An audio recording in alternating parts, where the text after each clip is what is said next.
오늘은 그 아버지의 이름을 거룩히 여김을 받으시오며 우리 이 구절을 우리 좀 묵상해 보려고 합니다. 예수님이 우리에게 기도를 가르쳐 주셨으니까 허투루 가르쳐 주진 않으셨겠죠. 그렇죠? 귀찮으니까 그냥 이렇게 기도하면 돼. 그러진 않으셨을 거예요. 기도를 가르쳐 달라는 그 제자들 앞에 예수님이 어떤 특정한 기도의 형식 혹은 기도의 내용을 가르쳐 주셨다는 건 그 자체가 굉장히 의미 있고 중요하다는 것을 우리가 알게 됩니다.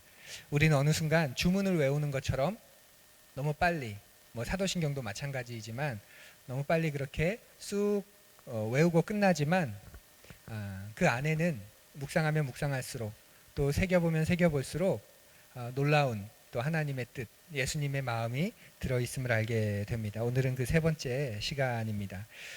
여러분, 우리가 예수 그리스도를 믿는 목적이 무엇일까요? 여러분, 예수님 믿으시죠?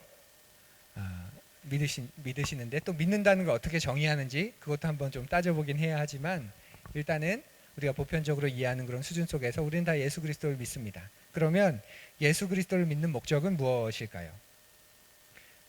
우리 윤지나 윤성이가 물어볼 법한 그런 질문이죠. 왜 예수님 믿어야 돼? 왜 예수님 꼭 믿어야 돼? 그렇게 물어본다면 여러분 뭐라고 답해주면 좋을까요? 보통 대답은 두말할 것도 없이 구원받기 위해서 예수님 믿어야 돼입니다. 그렇죠? 네. 성경에 나오는 증언이기도 합니다. 구원받기 위해서 예수 그리스도를 믿어야 한다. 예수 그리스도 외에는 구원의 이름이 없다. 이것은 성경의 증언이기도 합니다. 우리 함께 읽어볼까요? 다른 이로서는 구원을 받을 수 없나니 천하 사람 중에 구원을 받을 만한 다른 이름을 우리에게 주신 일이 없습니다. 베드로의 고백인데요. 베드로의 설교라고 우리가 흔히 알려져 있죠. 그 서슬퍼런 그리스도인들을 잡아서 죽이려는 그 서슬퍼런 사람들 앞에서 그것도 당대의 최고의 지도자인 대제사장 그 안나스를 비롯해서 로마의 관리들 또 유대의 종교 지도자들 또 서기관들 장로들 그런 사람들이 다 모인 자리 앞에서 베드로가 그 거침없이 내뱉은 말입니다. 그리스도 외에는 너희들이 잡아 죽인 우리가 잡아서 죽인 예수 그리스도 외에는 천하 인간의 구원을 얻을 만한 다른 이름이 없다. 그렇게 말하는 거죠. 그런데 베드로의 이 말은 또한 예수님의 말씀이기도 합니다. 우리 함께 읽어보지요. 인자는 섬김을 받으려 온 것이 아니라 섬기러 왔으며 많은 사람을 구원하기 위하여 치를 몸값으로 자기 목숨을 내주러 왔다. 마가복음 10장 45절에서 예수님의 말씀이죠. 이 말씀의 바로 앞에는 어떤 일이 있냐면 야고보와 요한이 예수님에게 나와서 예수님 그날이 되면 예수님이 정말 이 온 세상의 통치자가 되면 하나님의 나라 그 나라가 이 땅에 도래하게 되면 하나는 위에 오신 좌와 우편에 저희가 있기를 원합니다. 그렇게 이야기할 때 예수님이 그들의 그 잘못을 지적하시면서 바로잡아 주시면서 이 말씀을 하신 거죠. 내가 온 이유는 인자가 온 이유는 섬김을 받으려 함이라 섬기려 하고 나를 버려서 내 목숨을 내어서 많은 사람을 구원하려 하기 위함이다. 그러니까 예수 그리스도를 믿는 이유는 바로 구원이 있습니다. 예수님의 고백 하나 더 우리가 볼까요? 함께 읽어보지요. 하나님이 그 아들을 세상에 보내신 것은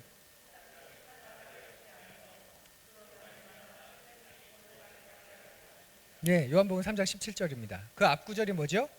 하나님이 세상을 이처럼 사랑하사 독생자를 주셨으니 그 말씀 다음에 하나님이 그 아들을 세상에 보내신 것은 심판하려 하심이 아니라 온 세상이 구원을 받게 하려 하심이다. 이렇게 예수님이 말하는 거예요. 성경에 이런 말씀은 수도 없이 많습니다. 그래서 우리가 성경을 제대로 읽다 보면 바르게 읽다 보면 예수 그리스도 외에는 구원의 이름이 없다는 걸 진실로 고백하게 됩니다. 그래서 왜 예수님 믿어야 하냐 이런 질문에 구원받기 위해서 예수님을 믿어야 한다 이 말은 정답이 되는 거예요. 그런데 그게 충분한 대답은 아니라는 것 여러분 아십니까? 오해하지 마십시오. 예수님만으로는 구원은 받는 게 충분하지 않다 그 말이 아니라 구원 때문에만 예수님을 믿는 것은 충분하지 않다 이제 그런 의미입니다. 우리가 예수님 앞에 무릎을 꿇을 때 우리는 우리 자신의 구원을 간절히 바라지요. 우리는 그저 행복해지려고 예수님 믿지 않습니다. 하지만 예수 그리스도를 믿음으로 하나님 아버지를 만나게 되고 섬기고 그러면서 그 아들로 산다 보면 변하는 게 하나 있습니다. 뭐가 변할까요? 우리의 관심이 우리의 중심이, 우리의 방향이 내 중심에서 하나님 중심으로 바뀌게 됩니다. 그렇죠? 바뀌셨죠? 예. 하나님을 깊이 알면 알수록 나는 작아지고 하찮아지는 거죠. 그리고 하나님은 커지고 중요해집니다. 그리고 전능하신 하나님 앞에서 내가 아무것도 아닌 걸 우리가 알게 되는 거예요.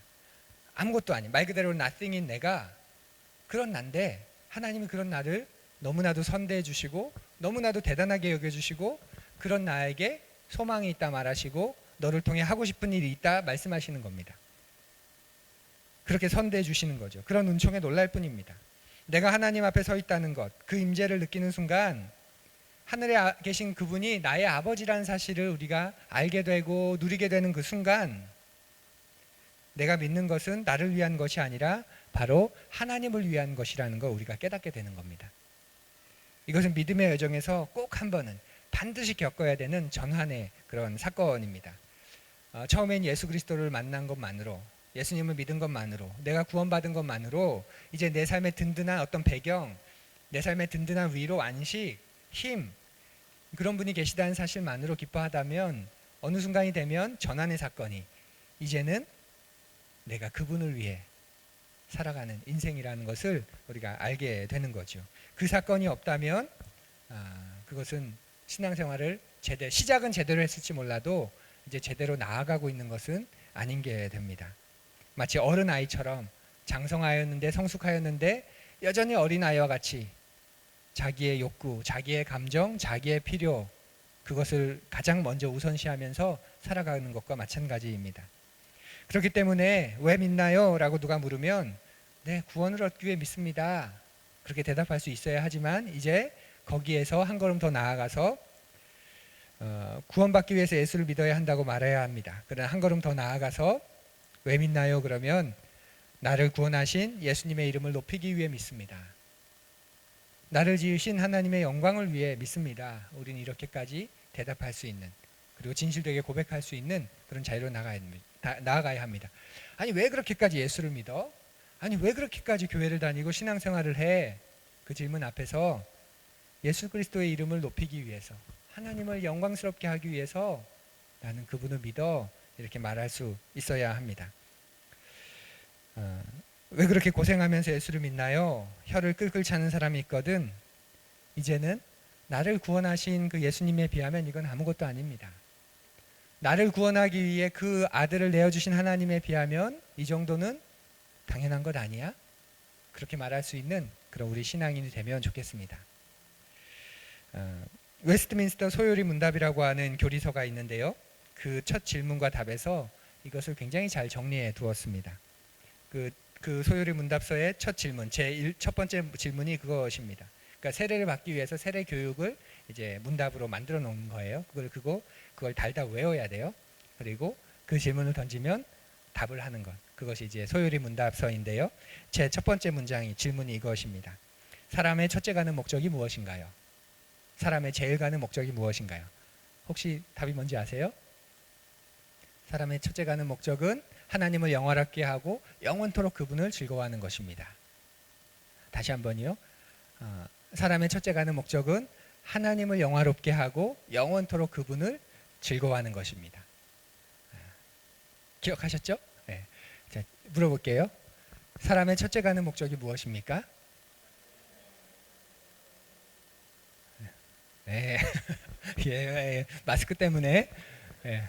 네, 영원토록 그분을 즐거워하는데 거기서 즐거워한다고 할 때는 약간 얼굴 피셔야 돼요. 영원토록 그분을 즐거워하는 것입니다. 영원토록 그분을 즐거워하는 것입니다. 우리는 겨우 구원을 얻기 위해서 그 구원을 놓치지 않기 위해서 예수를 믿는 정도가 아니라 그 예수 그리스도로 인해 구원을 얻게 되었으니 이제는 하나님을 영화롭게 하고 영원토록 그분을 즐거워하기 위해서 그 믿음의 길을, 그 신앙의 길을, 그분을 믿는 삶을 살아가야 하는 그런 우리가 되어야 합니다. 되어야 합니다. 예. 여긴 아멘 해도 괜찮지 않나요? 예. 예수님이 가르쳐 주신 기도에 이 내용이 들어있는 거예요. 주님 기도에는 전체를 보면 6가지 청원이 나와 있습니다. 6가지 그 구하는 내용이 나와 있어요. 하늘에 계신 우리 아버지 그러면서 그렇게 기도의 문을 여신 예수님은 먼저 하나님에 관한 청원, 청원 세 가지를 말씀합니다. 아버지의 이름을 거룩하게 하십시오. 아버지의 나라가 오게 하십시오. 아버지의 뜻이 하늘에서와 같이 땅에서도 이루어지게 하십시오. 하나님에 대한 청원 세 가지를 기도하게 하십니다. 그리고 난 다음에 기도하는 그 개인, 그 기도하는 사람의 청원에 대해서 세 가지를 또 말씀해 주십니다. 오늘 우리에게 일용할 양식을 주십시오. 우리가 우리에게 잘못한 사람을 용서해 준 것 같이 우리의 죄를 용서해 주십시오. 우리를 시험에 빠지지 않게 하시고 악에서 구해 주십시오. 이렇게 총 6가지의 청원 중에 첫 번째 3가지는 하나님에 대한 청원, 뒤에 3가지는 기도하는 그 사람 자신에 대한 청원. 이것을 우리가 굳이 분석해 보자면 말씀해 주고 계시는 거예요. 이 순서 자체를 통해서 예수님은 가장 중요한 것을 말씀하시지요. 무엇이냐면 우리가 자신의 필요를 구하기 전에 먼저 하나님에 대해서 기도해야 된다는 사실을, 하나님에 대해서 아뢰어야 된다는 사실을 가르쳐 주십니다. 그러니까 기도에서 기도의 내용보다 하나님이 가장 중요한 관심사가 되어야 한다는 것을 우리에게 알려주고 계시는 겁니다. 사람들이 기도의 필요성을 느끼는 대부분의 이유 무엇인가요? 자기의 필요 때문이죠. 네, 자기의 필요. 기도 생활을 꽤 열심히 하는 사람들조차도 대부분 응급조치식의 기도입니다. 문제가 생길 때마다 기도의 자리에 나와서 울고불고 떼를 쓰다가 문제가 사라지면 간절함도 사라지고 기도도 멈춥니다. 그런 사람들에게 기도는 하나님에게 보내는 SOS 딱 그만큼입니다. 위급하니 도와주십시오.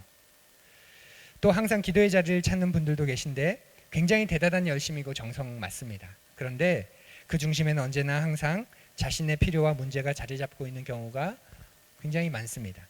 내 관심사 때문에 하나님 앞에 나아가서 기도하는 것이죠. 그럼에도 불구하고 그렇게라도 기도하는 게 나을까요? 낫지 않을까요? 낫지요. 우리가 첫 번째 시간에 잘못된 기도라도 그 기도를 하는 게 하지 않는 것보다 훨씬 낫다. 우리가 지금의 기도를 할 수 있는 게 무엇입니까? 잘못된 기도들 속에서 하나님이 우리의 기도를 바꾸어 주셨고 깨닫게 해주셨고 내 기도가 얼마나 그 부끄러운 건지 알게 해주셔서 우리가 바뀌게 된 거잖아요. 예수님은 우리가 이런 단계에서 성장하기를 원하시는 겁니다. 나 중심의 기도에서 하나님 중심의 기도로 바뀌기를 원하시는 거죠. 그렇게 되기 위해서는 우리가 깊은 기도를 경험해야 합니다. 깊은 기도. 훈련과 연습 그리고 반복이 그래서 필요한 거예요. 뭐가 필요하다고요? 훈련, 연습, 반복. 깊은 기도 무엇이냐고 물어보면 제가 머릿속에서는 설명할 수 있는데 말로는 설명을 못하겠어요. 여러분도 마찬가지실 거예요. 내 기도가 깊어졌던 그 순간 하면 그 마음에 느껴지시는, 머릿속에 찾아오시는 그 순간이 있습니다. 그건 어떤 방법대로 했기 때문에, 어떤 순서를 지켰기 때문에 이루어지는 일이 아니라 우리가 계속되는 훈련과 또 연습과 그런 반복 속에서 우리가 들어가게 되는 경험입니다. 그래서 기도에서 가장 중요한 자질이 있다면 그것은 훈련, 연습, 반복입니다. 자연스러울 때 자연스러운 마음으로 기도하는 건 맞지만 그러나 그 마음이 생기지 않기 때문에 그 마음이 생길 수 있도록 훈련하고 반복하고 연습하는 거지요. 그래서 진짜 자연스러움은 그 속에서 나오는 겁니다. 여러 번 말씀드리지만 내가 칼을 자연스럽게 쓴다는 건 칼 가지고 아무렇게 쓰는 게 아니에요. 손가락도 여러 번 베이고 상처가 나고 피도 흘리면서 그 오랜 반복 속에서 이제는 눈을 감고도 칼을 사용할 수 있을 때 그게 자연스러운 것이지 내 마음이 내킬 때 칼질을 하고 내키지 않을 때 칼질을 하지 않고 그런 건 자연스러운 게 아닌 거죠. 기도를 통해 하나님을 대면할 때 우리 존재가 하나님에 비해 너무도 보잘 것 없다는 것을 우리는 깨닫게 됩니다. 그리고 그 하찮은 존재에게 마음을 주신 하나님께 감사하고 감격하게 됩니다. 그 속에서 우리가 깊은 기도로 들어갑니다. 시편 기저의 고백 한번 우리가 읽어볼까요? 다 함께. 주 우리 하나님, 주님의 이름이 온 땅에서 어찌 그리 위엄이 넘치는지요.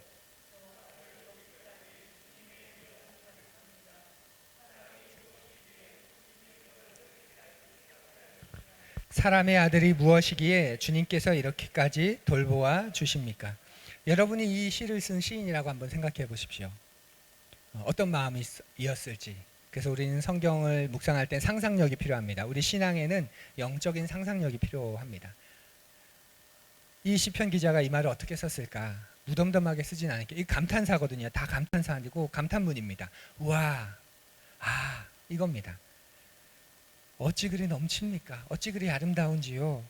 도대체 사람이 무엇이기에, 도대체 사람의 아들이 무엇이기에 이렇게까지, 주님 이렇게까지 생각해 주시고 이렇게까지 선대해 주십니까? 이렇게까지 돌보아 주십니까? 깊은 기도 속에서 하나님을 느낀 사람이 행할 수 있는 고백입니다. 이런 기도를 경험하게 되면 우리에게는 어떤 일이 생길까요? 기도의 자리로 가지고 나온 그런 모든 청원들을 우리가 내려놓게 되고 하나님 그분을 생각하게 됩니다. 하나님을 찬양하고 감사하는 기도에 몰두하게 됩니다. 그리고 그 시간이 얼마나 감미롭고 황홀한지 모릅니다. 찬송가의 가사처럼 세상과 나는 간 곳 없고 구속한 주만 보이는 그런 경지를 우리가 누리게 되는 거죠. 그런데 거기서 끝나지 않습니다. 그렇게 하나님만 이야기해도 충분하지만 그 속에서 끝나지 않습니다. 그렇게 하나님의 존귀와 위엄과 영광에 잠겨 있다가 우리는 서서히 자신의 문제로 기도에 관심을 돌리게 됩니다. 그리고 그 순간 기도하기 전과는 다른 눈으로 그걸 바라보게 됩니다. 하나님의 존귀와 위엄과 영광에 잠겨 있다 보면 우리의 마음이 씻기게 되고 우리의 영안이 열리게 되고 그러면서 새로운 눈으로 바라보게 되는 거죠. 영안이 열린다는 걸 너무 여러분 신비하게 보지 마십시오. 영적인 해석 능력이 생긴다는 거예요. 뭐가 생긴다고요? 네, 영안이 열린다는 건 영적인 열적인 해석의 능력을 얻는다는 거예요. 하나님의 눈으로 우리의 문제를 보는 눈을 우리가 얻게 된다는 거죠. 이제까지는 사람의 눈으로 봤고 내 그 성정의 눈으로 보고 내 본성의 눈으로 보았다면 영안이 열린다는 건 그 문제를 하나님의 눈으로 바라볼 줄 아는 안목이 생겼다는 겁니다. 이전과는 다른 그런 해석, 이전과는 다른 반응을 우리가 할 수 있게 되었다는 그런 뜻이지요. 그래서 기도를 시작하자마자 자신의 문제들을 붙들고 애걸복걸하는 사람과는 전혀 다른 차원에서 이제 기도가 시작되게 되는 겁니다. 그러면 하나님의 이름을 거룩하게 여긴다는 기도는 어떻게 드리면 좋을까요? 정답이 있는 것은 아니지만 교회의 오랜 전통, 교회의 오랜 역사 속에서 그리고 우리 개인의 경험과 하나님과의 동행 속에서 검증된 방법들이 몇 가지 있습니다. 먼저 하나님의 이름이 거룩히 여기시옵소서 이 깊은 기도로 나아가기 위해선 먼저 하나님을 발견하고 즐거워하며 고백하는 것을 우리가 계속 힘써야 합니다. 하나님을 발견하고 고백하는 것을 계속 힘써야 합니다. 피조세계, 특별히 피조세계에는 하나님이 하신 일들이 새겨져 있지요. 그래서 그것을 발견해내고 그 아름다운 것들을 즐거워하는 일이 우리에게 필요합니다. 봄이 되면 어김없이 솟아나는 새싹들을 만날 때 여러분 경이롭지 않습니까? 삽으로도 파지지 않는 그 꽁꽁 언 땅, 그 땅이 녹아서 그 땅을 헤집고 이런 봄의 새싹들이 나올 때 늘 말할 수 없는 경이로움과 신비감을 누리게 됩니다. 또 여름이 되면 키가 크거나 작거나 먼저 자랐거나 나중에 자랐거나 할 것 없이 자신만의 꽃을 피우는 그런 꽃들을 보면, 풀들을 보면 경이로움을 느끼고 아름다운 것을 느끼게 됩니다. 꽃들도 보면 인간 세계처럼 똑같은 땅에서 자라는데 어떤 꽃은 굉장히 크죠. 어떤 풀은 굉장히 크고 똑같은 풀인데도 작고, 또 어떤 꽃은 먼저 피고 빨리 피는데 어떤 꽃은 피지도 않습니다. 그런데 마지막에 보면 너도 결국 다 피었구나. 네 때가 되니, 자신의 때가 되니 다 피었구나. 그 풀 한 포기에 깃든 그런 자연의 섭리와 질서를 보면서 놀라움을 느끼게 됩니다. 인간 세상도 그것과 똑같은데 더 크지 않았다고, 더 빨리 피지 않았다고, 더 먼저 피지 않았다고, 더 오래 펴있지 않다고 우리만 불평하고 우리만 구박하고 우리만 그것 때문에 좌절하고 절망하지, 하나님 만드신 자연세계는 그냥 꽃이 피는 대로 두는 것이 가장 아름다운 그런 세상이지요. 또 새벽 운전을 하다가 산기슭에 흐르는 안개를 볼 때 참 아름답다는 걸 느끼게 됩니다. 정말 대단하다, 참 아름답다 라고 말이지요. 또 저녁에 지는 노을이 찬란한 빛깔을 아름답게 펼쳐내는 것을 보게 되면 사진에 담을 수 없어서 그런데 얼마나 아름다운지 모릅니다. 이런 것들이 하나님 참 아름답습니다. 하나님 정말 대단하십니다.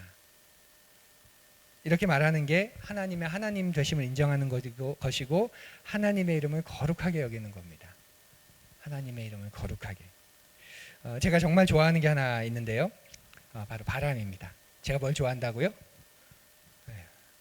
바람 좋아합니다. 바람. 저는 산들바람, 부는 바람이 참 좋습니다. 제가 맑아지는 느낌이고 깨끗해지는 느낌이기 때문에 그런데요. 또 좋아하는 이유가 하나 있습니다. 바람 속에 있다 보면 뭔가 느끼는 마음, 감정이 생겨요. 어제도 예배 준비를 하려고 오후에 교회로 나오다가 집 마당을 이렇게 걸어가는데 그 바람이 정말 좋은 거예요. 그래서 그 마당에 의자에 잠깐 앉아서 한참을 머물렀습니다. 바람을 맞을 때, 바람을 느낄 때 전 이런 생각을 합니다. 주님이 나에게 옷자락을 휘날리면서 오시는구나.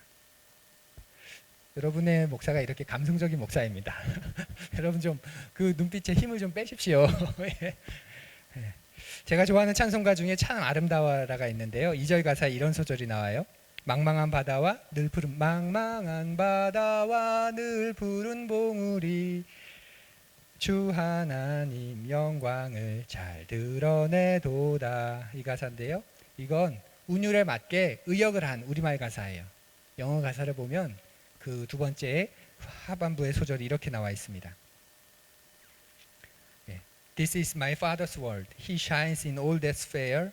In the rustling grass I hear him pass. He speaks to me everywhere. 이 가사를 보면서 제가 너무 감동했습니다. In the rustling grass, 이 말은 잔디가 작은 풀들이 흔들린다는 거예요. 바스락거리면서. 근데 그게 왜 그러냐면 그분께서 내 곁을 지금 지나고 내게로 오고 계신 그 발걸음 때문에 그런 거야. 이 가사에 너무 매료됐습니다. 잔디가 흔들리는 작은 풀들이 흔들리는 그 소리 속에서도 주님이 내게로 찾아오고 계시는구나. 지금 주님이 내 곁을 지나셨구나 라고 말할 수 있는 영적인 감수성, 영적인 민감성이 있다면 그 믿음, 그 신앙 정말 주님을 닮아 있겠다, 그런 생각이 들었습니다. 정말 아름답지 않습니까? 네, 아름답지요? 이런 영적인 민감성, 영적인 감수성, 하나님을 발견하고 즐거워하는 일들 속에서 생겨나는 겁니다. 그걸 일부러 찾아내지 않고 일부러 기억하지 않고 드러내지 않으면 몰라요. 그래서 하나님이 끊임없이 이스라엘 백성에게 요구하는 게 기억해라, 기억해라, 기억해라 하는 겁니다. 그래서 기억하지 못하니까 유월절을 만들어 놓으셨고, 기억하지 못하니까 절기를 만들어 놓으셨고, 그러면서 반복되게 그때를 기억해라, 기억해라 하는 게 바로 거기에 있습니다. 기억하는 순간, 끄집어내는 순간 그 하나님의 거룩하심, 그 하나님의 이름을 우리가 경험하게 되기 때문에 그렇습니다. 그래서 신앙의 반대말은 불신앙이 아니라 뭐라고 말하죠? 망각이라고 말하는 거예요. 망각. 신앙의 반대말은 망각입니다. 예수님을 안 믿는 게 아니라 그 신앙대로 살지 않는 게 아니라 그냥 잊어버리는 거예요. 그러면 신앙도 필요 없어지는 거죠. 뿐만 아니라 하나님의 구원 역사를 생각하면서 우리는 감탄하고 감격해야 합니다. 자격이라고는 전혀 없는 나 같은 사람에게 하나님이 구원을 허락해 주셨고 하나님의 나라의 백성이 되게 하신 것, 생각하고 또 생각해도 신비입니다. 은총입니다. 여러분 당연하다고 생각하세요? 여러분에게 아무런 변화가 없을 겁니다. 그 은혜를 당연하다고 여기는 순간. 그런데 따지고 보니 내 안에 하나님을 향한 서운함이 가득하긴 하지만 그럼에도 맞아, 은혜야, 은총이야 라고 말하는 순간 우리의 삶에 변화가 생기게 됩니다. 한 복음성가 가사처럼 내가 지금까지 지내온 것은 주의 은혜라, 주의 은혜라, 지금까지 지내온 것은, 이것만 계속 반복되는 가사죠. 그 말밖에 할 게 없기 때문에 그런 거예요.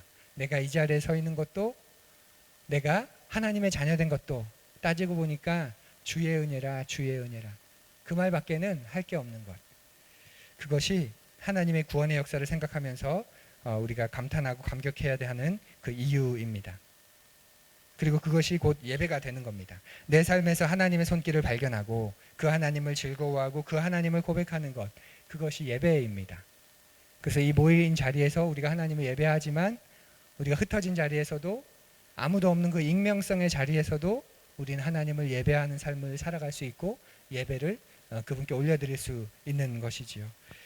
우리는 그런데 자기 연민에 잘 빠져요. 사람이 왜 자기 연민에 잘 빠질까요? 자기 연민에. 삶의 중심이 자기이기 때문에 그렇습니다. 나 자신을 위해 살아가기 때문에 그래요. 그런 우리에게 이 주님의 첫 번째 기도는 굉장히 중요합니다.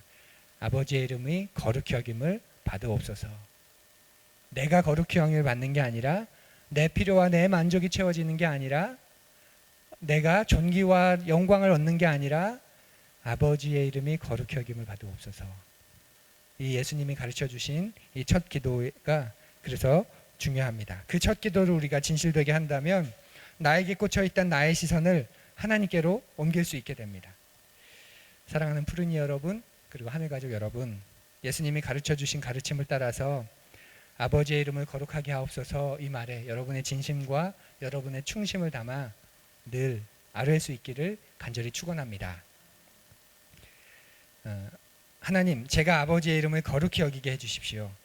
입으로만 말로만 하나님의 이름을 거룩히 여긴다 떠들지 않고 제가 하는 일을 통해 하나님이 좀 더 드러났으면 좋겠습니다.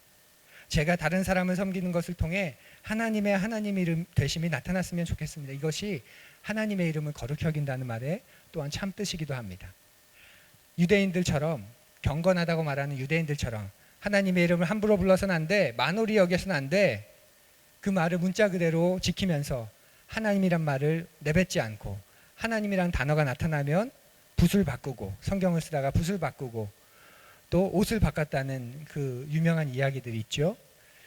그것이 하나님의 이름을 거룩히 여긴다는 그런 참된 모습이 아닙니다. 정말 그렇게 하나님의 이름을 거룩하게 여긴다면 삶 속에서 내 삶으로 인해 내가 하고 있는 일로 인해 혹은 내가 맺고 있는 관계를 통해서 하나님이 하나님 되시도록 하나님의 이름이 거룩히 여겨지도록 우리가 삶을 살아가고 나타내야 합니다. 싱글은 싱글대로 내 싱글의 삶 속에서 하나님이 유명해지셨으면 좋겠습니다. 또 신혼부부는 신혼부부의 삶 속에서 하나님의 이름이 유명해지고 자녀를 양육하는 일, 가정은 양육의 일 속에서 내가 자녀를 양육하는 그 일들 속에서 하나님이 유명해지기를, 직장인들은 직장인들 속에서, 목회자는 목회자 속에서 그 일들 속에서 하나님의 이름이 유명해지고 하나님의 이름이 높아지기를 우리가 꿈꾸고 또 애써야 하는 것이지요. 여러분이 하고 있는 일, 여러분이 맺고 있는 관계, 여러분의 가정생활을 통해 하나님의 하나님 되심을 드러내기를 간절히 부탁드립니다. 주중에 일을 하다 보면 이제 고객의 집에 여러 번 많이 방문하게 되는데요. 제가 뭐 있었던 일은 많이 말씀드리지는 않았지만 인상적인 경험이 있어서 말씀을 드립니다. 점심을 얻어먹은 적이 한 번 있습니다. 그런데 제가 통계적으로 보편적으로 보면 제가 방문했을 때 저를 환대해 주는 분들이 계십니다. 잘 선대해 주고 환대해 주는. 어떤 분들인 줄 아세요? 대략 맞아요. 그 감이. 불자의 집과 천주교인의 집을 가면 제가 환대를 받습니다. 그런데 집에 들어간 순간 성경 구절 액자나 딱 그게 보이면 약간 움찔합니다. 이 집은 정말 예수님 잘 믿는 집이었으면 좋겠다. 그 마음이. 그러니까 우리 기독교인, 개신교인들은 하나가 있습니다. 뭐가 있냐면 다른 사람에게 폐를 끼쳐서는 안 된다는. 그렇죠? 그러다 보니까 무심해요. 어느 정도 인정하지 않으세요? 그런데 불교와 천주교는 은덕의 종교라고 말하죠. 은덕을 쌓아야 되는 종교예요. 그래서 그분들은 은덕을 쌓기 위해 애를 많이 씁니다. 방문을 했는데 점심시간 비슷하게 되었는데 한 노모께서 조기를 커다란 조기를 굽고 계시더라고요. 점심시간이구나. 빨리 그 일을 마치고 나가야지 하고 일을 마치고 나가는데 그 노모가 식사하고 가시라고 제게 그 차린 밥상을 내미는 거예요. 알고 보니까 그게 제가 오는 순간 저를 주려고 준비해놨다가 들어온 순간 이제 구웠던 조기입니다. 그리고 그러면서 한마디를 하십니다. 저는 한평생 살면서 저희 집에 온 사람 그냥 보낸 적 없습니다. 그 말에 제가 얼마나 감동이 됐는지 모릅니다. 또 천주교인들의 집도 굉장히 큰 환대를 해주세요. 그런데 똑같이 은덕의 종교, 우리도 은덕의 종교 아닙니까? 천국에 상급이 있잖아요. 상급이 있잖아요. 우리도 똑같이 은덕의 종교인데 우리는 은덕보다는 먼저 용서, 또 은혜로 내가 쌓아야 되는 은덕보다 은혜로 먼저 나아가서 굳이 그렇게 하지 않아도 이미 다 용서해 주셨는데 여기로 너무 빨리 가는 것 같아요. 그러다 보니 많은 그런 무관심한 마음 혹은 좀 무정하게 보이는 그런 무정한 마음들이 우리 개신교인들에게 많이 있습니다. 반드시 그런 건 아니에요. 그리고 모든 사람들이 그런 것도 아닙니다. 그런데 제가 하나님을 믿다 보니까 그런 집들이 제 눈에 더 띄는 것이죠. 그러다가 얼마 전에 드디어 한 개신교인의 집에서 한 노목께서 라면을 끓여주셨어요. 그래서 라면을 얻어먹어서 모두가 똑같구나 그런 마음이 들었습니다. 우스갯소리이지만 우리가 사는 일상의 삶 속에서 다른 사람과의 맺는 관계를 통해서 다른 사람을 대하는 그런 방법 속에서 우리가 얼마든지 하나님을 영화롭게 하고 영광스럽게 할 수 있음을 우리가 기억하면 좋겠습니다. 그 상대방이 그것을 알아차리건 알아차리지 못하건 그건 중요하지 않습니다. 그 사람이 나를 그리스도인으로 알건 모르건 그건 중요하지 않습니다. 중요한 건 그가 알건 모르건 내 삶의 작은 부분 속에서 하나님이 그를 대하시듯 혹은 하나님이 행하시듯 내가 그런 행동과 삶을 살아갔다는 것이지요. 우리가 그런 삶을 살아가기를 원합니다. 그게 하나님의 이름을 거룩하게 한다는 그런 사실이 됩니다.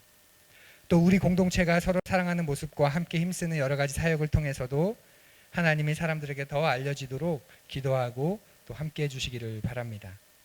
우리가 하고 있는 말과 삶과 사역을 통해서 주님이 세상 사람들에게 알려지고 인정되기를 원하는 것. 그래서 우리가 살아가는 삶의 방식을 보고서 당신들은 왜 그렇게 사나요?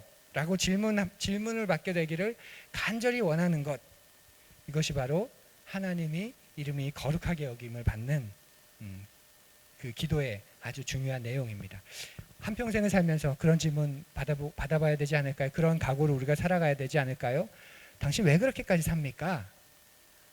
막 살아서가 아니라 뭔가는 다른 세상의 방법으로, 뭔가는 다른 세상의 논리로 우리가 그렇게 살아갈 때 누군가가 그런 우리를 보면서 아니 왜 그렇게까지 살아? 왜 그렇게까지 행동해? 야, 그렇게 안 해도 되잖아. 왜 그렇게까지 해? 그 한 질문을 받기를 기대하면서 예수 그리스도를 흉내내고 그 사랑의 공동체를 만들면서 애쓰며 살아가는 그런 우리가 되면 참 행복하겠다는 생각이 듭니다. 주중에 일을 하면서 새 두 분과 함께 일을 하는데요. 저희 세 명이 다 개척교회 목사예요. 개척교회 목사 세 명이서 같이 일하는데 그날 버는 수입을 똑같이 우리 3분의 1로 나눕시다 하면서 지금 제법 같이 그렇게 하고 있습니다. 문제가 뭐냐면 잘하는 사람은 그 일당을 많이 벌겠죠. 그리고 못하는 사람은 당연히 일당이 적겠죠. 세 사람이 함께 다니지 않는 것이기 때문에. 그럼에도 불구하고 똑같이 그것을 한 계좌로 모아서 똑같이 3분의 1로 나누는 그 훈련, 연습을 하는데 참 좋습니다. 사람들은 어리석다고 말할 거예요. 뭐하러 그렇게 해? 그냥 능력대로 벌면 되지. 그러니까 내가 열심히 한다고 해서 그게 내게 되는 게 아니에요. 열심히 하는데 또 내가 열심히 하는 것 때문에 다른 사람이 열심히 하지 않을까? 또 그런 또 의심. 자기만 바쁜가? 나도 목사인데 나도 바쁜데 나도 교회 돌봐야 되고 나도 예배 준비해야 되고 나도 설교해야 되는데 그런 마음이 불쑥불쑥 드는 순간 결코 가능하지 않은 방법입니다. 그럼에도 불구하고 우리가 그런 공동체 한번 해봅시다. 정말 그렇게 한번 살아봅시다. 세상은 그렇게 가르치지 않지만 우리는 그렇게 한번 해봅시다. 그렇게 해서 무식하게 시작했는데 꽤 잘 이렇게 하고 있습니다. 내 밥그릇의 밥의 양이 줄어든다고 별로 아쉽지 않고 우리가 그렇게 누군가의 노력 때문에 서로 더 부유해질 수 있다는 사실 때문에 오히려 감사하고 또 기뻐하고 있습니다. 이런 방법들이, 이런 방식들이 우리가 우리의 삶 속에서 하나님의 이름을 거룩히 여기는, 그래서 하나님의 방법을, 선택을 우리가 받아들이는 그런 삶의 모양과 모습이 될 것입니다. 이전에 말씀드렸죠. 한 부장님의 그 일화가 정말 잊혀지지 않는데요. 부장님이에요. 추석이 되었어요. 추석 보너스가 나왔어요. 당연히 부장이니까 많이 나오고 직원들은 직급대로 나왔겠죠. 그런데 이 부장님이 그런 직원들을 추석 보너스를 다 받은 직원들을 이렇게 잠깐 그 부서 내 회의실에 모아놓고 나는 내가 받는 부장이라는 그 직위에 대한 월급은, 부장에 대한 그 직위에 대한 대가는 내 월급에서 다 여러분 받습니다. 근데 이 보너스는 부장이기 때문에 더 받고 덜 받고는 아닌 것 같아요. 여러분이 괜찮으시면, 동의하는 분이 계시면 우리가 우리의 보너스를 다 모아서 우리의 숫자대로 똑같이 나누면 좋겠습니다. 그 말 한마디에 그 사무실 안에 하나님 나라가 임했다고 하는 그 놀라운 간증이 얼마나 매료되었었는지 모릅니다. 하나님의 이름을 거룩하게 여긴다는 것, 아버지의 이름을 거룩하게 여긴다는, 아버지께 영광을 돌린다는 것, 그런 겁니다. 그분이 그렇게 존귀 여김을 받으시도록, 그분이 그렇게 사람들로부터 영광과 존귀와 칭송을 받으시도록 그분의 자리를 만들어 드리는 것, 그것이 아버지의 이름을 거룩히 여김, 아버지의 이름이 거룩히 여김을 받으십시오라고 말하는 그 참된 의미입니다. 우리가 그런 삶을 연습하고 또 우리의 기도가 그런 기도가 되기를 오늘 예수님의 첫 번째 기도 문장, 아버지의 이름을 거룩하게 거룩히 여김을 받으시옵소서, 이 가르쳐 주신 기도 안에서 우리가 그런 삶을 또 소망하고 꿈꾸고 애쓰기를 간절히 고대합니다.